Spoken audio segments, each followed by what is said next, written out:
Sesampainya dia di Mojokerto, Saiman yang hendak pulang menemui sang istri untuk sekalian melepas rindu, malah harus menerima kenyataan pahit yang benar-benar menyakiti hatinya di saat dia mendapati kabar dari adik mertuanya jika sang istri ternyata sudah menikah lagi dengan pria lain. Halo Sobat Pena, apa kabar hari ini? Assalamualaikum warahmatullahi wabarakatuh.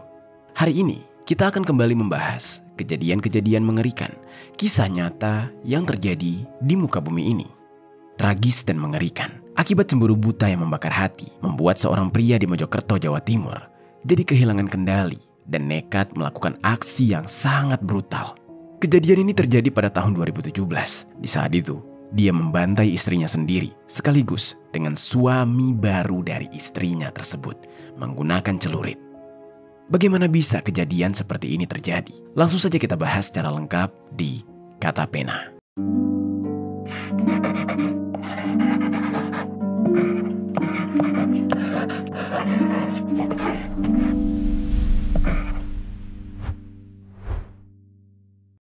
Pelaku pasangan suami istri siri akhirnya ditangkap jajaran kepolisian. Pelaku adalah suami sah korban. Sebelum kita mulai ke ceritanya, jangan lupa untuk subscribe channel ini dan bagikan video ini ke teman-teman kalian. Cerita ini dibuat berdasarkan berita yang sudah beredar dan diterbitkan oleh beberapa media publik yang aku sajikan dan aku rangkum dalam bentuk alur cerita. Kita mulai ceritanya. Jadi sobat, di daerah Jawa Timur, tepatnya di Mojokerto, ada seorang wanita yang bernama Komariah. Di usianya yang sudah menginjak 44 tahun, Komariah sudah beberapa kali menikah. Dan di saat kejadian ini terjadi, Komariah tengah menjalani kehidupan dengan suami barunya yang merupakan hasil dari pernikahan ketiganya. Suaminya tersebut adalah seorang pria yang berumur 55 tahun bernama Saiman. Dia adalah pria asal desa Meteng, Kecamatan Omben, Sampang, Madura. Komariah dan Saiman sudah menikah sejak tahun 2007. Dan selama 10 tahun menikah, mereka belum dikaruniai anak. Namun Komariah sendiri sudah dikaruniai 2 orang anak dari pernikahan bersama suami pertama dan suami kedua. Kedua anaknya tersebut laki-laki. Yang pertama namanya Muhammad Taufik Hidayat yang di saat itu sudah berusia 23 tahun. Dan yang satunya lagi Muhammad Rizal yang sudah berusia 19 tahun. Dari informasi yang beredar di media, diketahui bahwa Komariah dan kedua anaknya tinggal di sebuah rumah sederhana di Dusun Tambak Suruh, Desa Tambak Agung, Kecamatan Puri, Mojokerto. Saiman sendiri sehari-harinya bekerja sebagai tukang becak di Surabaya. Karena pekerjaannya di wilayah Surabaya, Saiman tidak ikut tinggal menetap bersama sang istri dan juga kedua anak tirinya. Saiman di saat itu tinggal berpindah-pindah. Namun kendati demikian, Saiman jadinya bolak-balik untuk sering-sering bertemu dengan Komariah. Belakangan, Saiman diketahui tinggal ngekos di daerah Jalan Niaga Kali, Kecamatan Krembangan, Kota Surabaya. Untuk membantu perekonomian rumah tangga, di saat itu sang istri, yaitu Komariah, juga ikut bekerja sebagai pembantu rumah tangga di dekat rumahnya di Dusun Tambak Suruh, Desa Tambak Agung, Kecamatan Puri, Mojokerto. Dengan berbagai rintangan dan badai rumah tangga yang mereka hadapi, mulai dari mereka yang belum dikaruniai anak, hingga tekanan ekonomi yang akhirnya membuat mereka berdua harus tinggal berjauhan. Mereka mulanya masih berusaha saling menguatkan satu sama lain untuk bertahan. Namun seiring berjalannya waktu, cinta mereka seolah memudar. Setahun terakhir, Saiman yang bekerja sebagai tukang becak di Surabaya semakin jarang pulang ke rumah. Dan tak hanya jarang memberikan kabar, dia juga mulai tidak rutin mengirimkan uang untuk kebutuhan rumah tangga. Entah apa yang jadi alasan perubahan sikap Saiman, apakah karena beban hidup, kejenuhan, atau ada alasan lain. Namun yang jelas, sikap Saiman tersebut menciptakan kerenggangan di antara mereka. Dan Komariah merasa jika suaminya sudah mulai lepas tangan dari tanggung jawab sebagai kepala keluarga. Kondisi pernikahan mereka bahkan membuat banyak orang menganggap bahwa keduanya sudah pisah ranjang, meski belum ada keputusan resmi ataupun proses hukum perceraian yang dijalani. Lalu sobat, setelah kurang lebih 1 tahun sang suami tidak pulang ke rumah, Kesepian tentu menggerogoti hati Komariah. Hari-harinya terasa hampa dan dia mulai merasa seperti menjalani pernikahan seorang diri. Apalagi di tengah kondisi ekonomi yang pas-pasan. Tentu tidak bisa jika hanya mengandalkan penghasilan sebagai asisten rumah tangga. Sehingga Komariah berharap ada dukungan dari suaminya. Lagi pula, Komariah merasa sudah sepatutnya dia dinafkahi, sebagaimana layaknya seorang istri. Namun sayangnya, sang suami malah selalu hilang-hilangan terus. Hal itu pun membuat Komariah merasa sangat kecewa dan geram. Diketahui bahwa Komariah juga sempat nekat mendatangi sang suami sampai ke Surabaya untuk meminta nafkah. Namun meskipun begitu, saat didatangi, Saiman mengaku kepada Komariah bahwa dia belum punya uang. Namun dia berjanji akan memberikan uang kepada Komariah. Dan di saat itu, Saiman mengatakan bahwa dia akan pulang ke kampung halamannya untuk mencari uang terlebih dahulu. Dia pun meminta Komariah untuk datang kembali di lain waktu guna mengambil uang yang dijanjikan. Ketika mendengar perkataan Saiman, Komariah benar-benar merasa muak. Dia sudah sangat lelah dan jengah dengan sikap suaminya yang terus-menerus memberikan harapan tanpa kepastian. Di tengah kegalauannya itu, Komariah mulai goyah. Hatinya yang rapuh mulai terbuka ketika ada pria lain yang tiba-tiba datang dan memberinya perhatian yang selama ini tidak pernah dia dapatkan dari sang suami. Diam-diam, di belakang Saiman, Komariah pun dekat dengan pria lain. Pria tersebut bernama Ahmad Wiono, yang sudah berusia 50 tahun dan merupakan warga asal desa Modopuro, Kecamatan Mojosari, Mojokerto. Diketahui, Wiono ini sehari-harinya bekerja sebagai supir bus kota jurusan Mojokerto Pasuruan. Entah bagaimana awalnya mula pertemuan mereka. Namun yang pasti, seiring berjalannya waktu, hubungan di antara Komariah dan Wiono semakin lama semakin dekat. Ikatan di antara mereka pun tumbuh makin kuat dan jelas sudah melampaui batas pertemanan biasa. Wiono bahkan sering datang berkunjung ke rumah Komariah yang membuat hubungan mereka semakin intens dan penuh kehangatan. Dari situ, Komariah semakin yakin jika Wiono dapat menjadi suami yang baik. Dan oleh karena itu, Komariah berniat untuk ingin menceraikan Saiman agar bisa menikah lagi dengan Wiono untuk kesekian kalinya. Toh juga Saiman sudah mengabaikannya sebagai seorang istri. Lalu sobat, Komariah dan Wiono di saat itu berniat ingin segera menikah secara siri.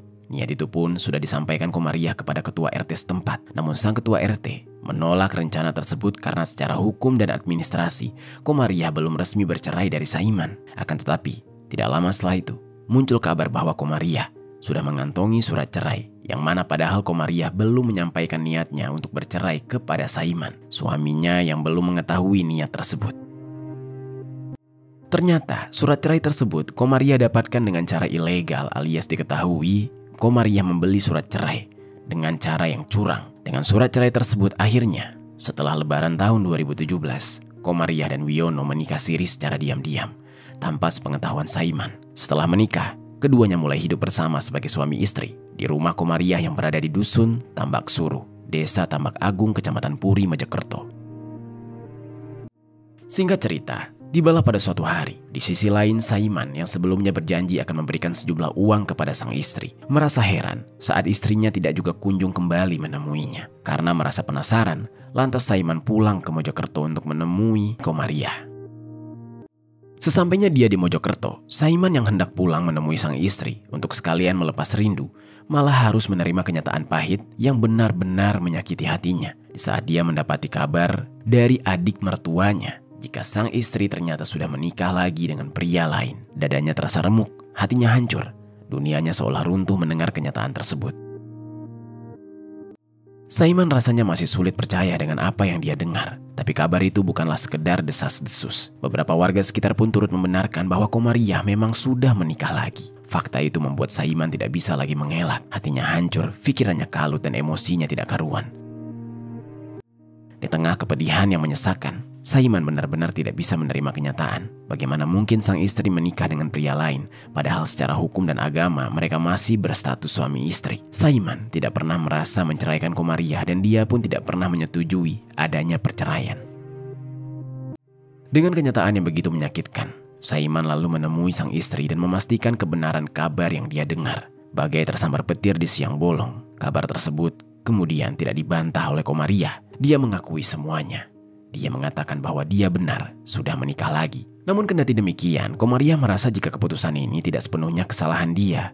Sebab Saiman seolah tidak bertanggung jawab sebagai seorang laki-laki. Komariah yang tidak kalah kesal kemudian mengungkapkan rasa kecewanya kepada Saiman. Dan ketika mendengar segala unek-unek sang istri, Saiman di saat itu merasa sangat menyesal. Meski tampak terlambat, namun Saiman ingin memperbaiki segalanya. Saiman kemudian mengajak Komaria untuk pulang ke kampung halamannya di Sampang, Madura, untuk mencoba memperbaiki rumah tangga mereka. Namun harapan itu runtuh seketika karena Komaria menolak. Komaria memilih tetap tinggal di dusun Tambak Suruh bersama dengan Wiono, pria yang kini sudah menggantikan posisi dari Saiman. Saiman hanya bisa terdiam, dadanya panas, amarahnya perlahan membuncah. Dia tidak bisa menerima kenyataan bahwa perempuan yang masih sah menjadi istrinya kini sudah memilih hidup bersama pria lain. Di saat itulah, amarah Saiman pun memuncak. Saiman yang benar-benar kecewa lantas menjadi gelap mata. Saiman yang tidak terima dengan perlakuan Komaria ingin melampiaskan kemarahannya tersebut dengan melakukan tindakan yang sangat-sangat di luar nalar. Saiman yang dipenuhi amarah dan dendam berniat ingin menghabisi nyawa sang istri. Untuk itu, Saiman lalu memutuskan untuk kembali ke kosnya yang berada di Jalan Niaga Kali, Kecamatan Krembangan, Kota Surabaya pada hari Minggu tanggal 20 Agustus 2017. Yang mana di saat itu, dia sampai di kosnya pada jam 10 malam. Sesampainya di kos, Saiman mengambil sebilah celurit dengan ukuran kecil yang kemudian dia selipkan di pinggangnya. Lalu dia tutupi dengan bajunya agar tidak mudah terlihat oleh orang. Dari Surabaya, Saiman yang sudah tidak sabar ingin meluapkan kemarahannya langsung pergi ke terminal Parubaya untuk naik bis menuju kembali ke Mojokerto. Setelah menempuh perjalanan jauh dengan bis tersebut, Saiman akhirnya tiba di terminal Kertajaya Mojokerto. Tanpa membuang waktu, dia langsung menyewa ojek untuk melakukan perjalanan menuju rumah Komaria lagi. Saiman kemudian sampai di dusun Tambak Suruh sekitar pukul 1 dini hari, yang mana di saat itu sudah memasuki hari Senin tanggal 21 Agustus 2017. Namun sobat, Saiman di saat itu tidak meminta diantar langsung ke depan rumah. Dia justru meminta sang tukang ojek untuk menurunkan dia agak jauh dari rumahnya agar kedatangannya tidak diketahui oleh orang lain. Saiman pun juga berpesan kepada tukang ojek tersebut untuk tetap menunggu di tempat tersebut sampai dia kembali lagi. Sang tukang ojek yang tidak mengetahui niat Saiman, kemudian dia setuju-setuju saja karena dia pikir dia akan dibayar lebih. Setelah itu, dengan langkah yang penuh emosi, Saiman berjalan menuju ke rumahnya. Dengan kemarahannya yang sudah benar-benar memuncak, seolah tidak ada yang bisa menghalangi jalannya lagi, termasuk pintu rumah yang di saat itu terkunci. Pintu rumah tersebut kemudian langsung dia dobrak dengan begitu kencangnya. Suara dobrakan yang kencang berhasil memecah keheningan malam di sana. Meski tidak semua orang terbangun mendengar suara nyaring tersebut, namun Wiono dan Komaria yang di saat itu tertidur di ruang tengah tentu mendengar dan sangat terkejut.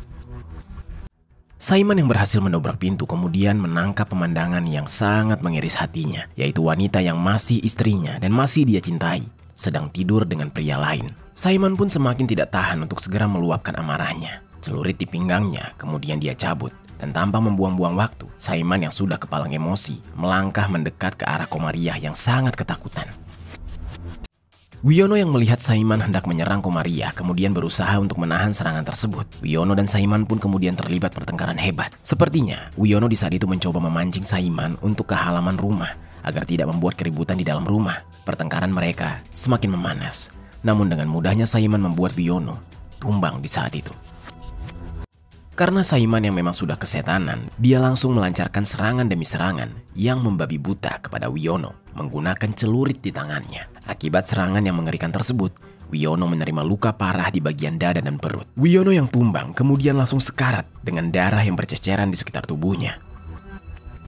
Setelah melancarkan serangan kepada Wiono, Saiman yang masih diliputi emosi, dia tetap ingin melancarkan serangan lagi kepada sang istri, yaitu Komaria, yang sudah membuatnya kecewa. Saiman sudah kehilangan kendali. Dia kemudian masuk kembali ke dalam rumah, mendapati keberadaan Komaria di ruang tengah yang sedang ketakutan. Dia langsung menikamkan celurit di tangannya dengan brutal ke arah tubuh Komaria. Komaria menjerit, menangis sejadi-jadinya sambil memohon ampun. Dia juga berusaha menangkis serangan Saiman. Namun kekecewaan Saiman terhadap Komaria membuat air mata Komaria sudah tidak ada lagi artinya. Saiman dengan kejinya tetap melancarkan serangan. 3 jari Komaria pun putus akibat sabetan celurit. Dan belum puas sampai di situ, Saiman lalu membacok pinggang Komaria hingga begitu kuat. Darah seketika menyembur deras dari setiap luka lebar yang diterima Komaria. Komaria yang tidak dapat menahan rasa sakit lalu terkapar dan kemudian sekarat. Di sisi lain, Taufik, anak pertama Komariah yang di saat itu sedang tertidur di kamarnya, dan serta adiknya yang bernama Rizal juga tengah tertidur di kamar lain yang berada di dekat dapur. Ternyata mendengar suara dobrakan pintu dan teriakan dari orang tua mereka. Mereka terkejut dan penasaran. Mereka langsung bangun dan beranjak dari kasur untuk melihat apa yang terjadi. Dan betapa kagetnya mereka ketika mereka melihat ayah tiri mereka yang begitu kesetanan melancarkan serangan brutal dengan celurit kepada ibu mereka dan juga kepada ayah mereka yang baru. Melihat aksi sadis yang dilakukan Saiman, keduanya benar-benar ketakutan, dan ketakutan keduanya pun menjadi memuncak saat Saiman melihat keberadaan mereka dan langsung menodongkan celurit ke arah mereka. Karena rupanya Saiman yang sudah benar-benar dikuasai amarah ingin menghabisi siapapun yang dia lihat, apalagi kedua anak Komariah bukanlah anak kandungnya. Namun di saat itu beruntung, Taufik dan Rizal mampu kabur lewat pintu belakang, sehingga mereka bisa lolos dari kekejaman Saiman yang di saat itu mulai ketakutan. Saiman ketakutan karena Taufik dan Rizal berhasil kabur.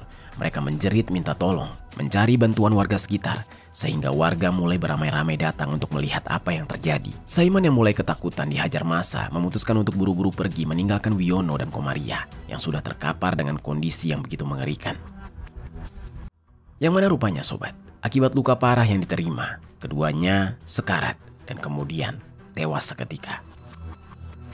Dengan terbirit-birit, Saiman langsung menghampiri tukang ojek yang masih menunggunya. Saiman yang panik, dia minta diantarkan menjauh dari lokasi kejadian. Dia di saat itu berniat ingin melarikan diri menuju ke kampung halamannya di Sampang, Madura. Tukang ojek tersebut merasa heran ketika melihat keadaan Saiman yang sudah bersimbah darah, dan dia langsung paham apa yang baru saja dilakukan oleh Saiman. Rasanya dia tidak ingin membantu pelarian Saiman, namun kendati demikian dia sangat ketakutan dengan celurit yang masih berada di tangan Saiman. Sang tukang ojek yang ketakutan hanya bisa pasrah sampai nantinya Saiman turun. Di tengah perjalanan mereka, Saiman kemudian membuang jaket dan celuritnya yang bersimbah cairan merah ke Sungai Brantas di daerah Marteks, Kecamatan Mojoanyar, Mojokerto. Sementara itu, di lokasi kejadian, warga sudah ramai untuk menyaksikan apa yang sebenarnya terjadi. Saat melihat jasad kedua korban, mereka benar-benar bergidik ngeri. Kejadian tersebut segera dilaporkan kepada pihak yang berwenang. Pihak berwenang yang mendapatkan laporan tentang peristiwa tragis yang dialami oleh sepasang suami istri ini langsung meluncur ke lokasi kejadian. Dan sesampainya di lokasi kejadian, proses olah TKP langsung dilakukan. Di tempat kejadian perkara, polisi menemukan dua korban sudah dalam keadaan yang mengerikan. Kondisinya sudah tidak bernyawa. Kedua korban pun lalu dibawa ke Rumah Sakit Umum Daerah Profesor Dr. Sukandar Mojosari untuk dilakukan proses otopsi. Yang mana hasilnya diketahui bahwa Komariah tewas akibat luka bacok di pinggang kirinya dan 3 jarinya putus, sementara Wiono mengalami luka bacok di perut kanan dan juga luka tusukan di dada kanan. Berdasarkan keterangan dari kedua anak korban yang menjadi saksi atas kejadian mengerikan tersebut, polisi sudah mengantongi identitas pelakunya yang ternyata adalah suami sah korban, dan polisi ingin segera mengungkapkan motif dari kasus ini. Polisi berupaya untuk segera menangkap sang pelaku dan melakukan pemeriksaan terhadap sang pelaku. Dan setelah 18 jam melakukan pengejaran, tim kepolisian dari jajaran Satreskrim Polres Mojokerto berhasil menangkap Saiman di kawasan Omben, Sampang, Madura. Saiman yang di saat itu tertangkap basah kemudian pasrah saat dia ditangkap dan tidak memberikan perlawanan. Saiman yang sudah berhasil ditangkap kemudian segera digelandang dari Madura menuju ke Mapores Mojokerto guna kepentingan pelaksanaan lanjutan. Lalu di hadapan penyidik, Saiman mengakui perbuatannya yang sudah menghabisi nyawa kedua korban yang merupakan istri sahnya dan juga suami baru dari sang istri. Saiman mengaku motifnya menghabisi kedua korban karena merasa sakit hati. Istrinya sudah menikah lagi dengan pria lain, padahal selama ini mereka belum bercerai. Dan dia mengatakan celurit yang dia gunakan untuk menghabisi kedua korban sudah dia buang ke sungai. Kepada penyidik, Saiman mengaku puas dan tidak menyesal sama sekali sudah menghabisi nyawa kedua korban. Atas aksi sadisnya tersebut, Saiman kemudian ditahan dan dia dijerat dengan pasal 340 KUHP, subsidiar 338 KUHP atau pasal 44 ayat 3 Undang-Undang RI nomor 23 tahun 2004 tentang KDRT dengan ancaman hukuman mati atau penjara seumur hidup. Sementara itu, sampai Saiman telah berhasil ditangkap, keberadaan tukang ojek yang sempat mengantar Saiman hingga mendekati rumah Komariah masih belum diketahui. Dan hingga kini, tidak ada informasi lanjutan dari media manapun yang menjelaskan bagaimana nasib sang tukang ojek. Di sisi lain, jenazah Komariah dan Wiono sudah selesai diperiksa lalu dipulangkan kepada pihak keluarga untuk dimakamkan. Anak-anak Komariah di saat itu merasa trauma setelah menyaksikan langsung kejadian tragis yang sudah merenggut nyawa ibu mereka. Mereka benar-benar berduka atas kepergian sang ibu dan juga ayah tirinya. Namun sobat, pada hari Senin tanggal 19 Februari tahun 2018, pada sidang putusan atas kasus yang menewaskan Komariah dan Wiono di Pengadilan Negeri Mojokerto, majelis hakim rupanya hanya menjatuhkan vonis hukuman 11 tahun penjara kepada Saiman. Vonis ini sontak menimbulkan kekecewaan, terutama dari pihak keluarga kedua korban. Mereka merasa putusan tersebut terlalu ringan, mengingat Saiman sudah menghilangkan nyawa kedua korban sekaligus. Keluarga menilai bahwa tindakan yang dilakukan oleh Saiman jelas-jelas sudah direncanakan, dan karena itu semestinya dia bisa dijerat dengan pasal pembunuhan berencana, yang mana hukumannya bisa berupa hukuman mati. Namun kenyataannya berbeda. Majelis hakim menyatakan bahwa Saiman hanya terbukti melanggar pasal 338 KUHP, yaitu tentang penghilangan nyawa biasa, bukan berencana. Keputusan tersebut membuat keluarga korban marah besar. Mereka merasa keadilan tidak ditegakkan sepenuhnya, dan hukuman yang dijatuhkan tidak sebanding dengan kehilangan yang mereka alami. Itu dia sobat, kisah dari Komariah yang harus berakhir di tangan Saiman, sang suami sah yang kecewa setelah mengetahui Komariah menikah lagi dengan pria lain. Apa pelajaran yang bisa kita ambil dari kisah ini? Oh ya sobat, aku pengen ngasih tahu ke kalian, Kata Pena tergabung di dalam program YouTube Shopping Affiliate. Nah, buat kalian yang sedang mencari barang-barang yang menarik dan keren, aku punya beberapa rekomendasi produk untuk kalian. Kalau tertarik, langsung saja klik link produk di pojok kiri bawah untuk pembeliannya.